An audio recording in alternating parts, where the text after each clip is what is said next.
Company holiday parties are making a bit of a comeback. Let's bring in Andy Challenger at Challenger Gray and Christmas. And what are you hearing, Andy? Yeah, we just finished our year-end survey of HR leaders and found that 26% of companies are planning to have an in-person holiday party this December.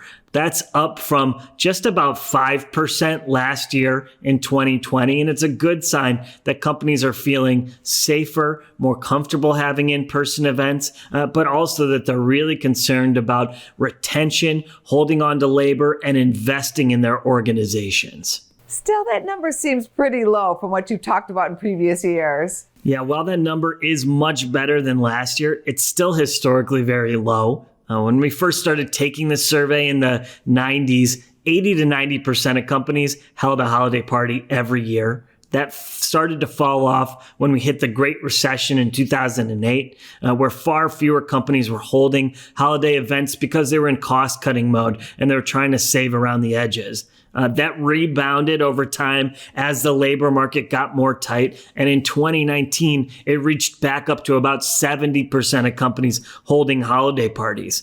The real concern here is whether or not we'll ever get back to those same levels in a post-COVID era. What about virtual parties? Yeah, interesting. Last year in 2020, when we took this survey, about 17% of companies were planning to have a virtual holiday party, a web-based event to get people together from their homes.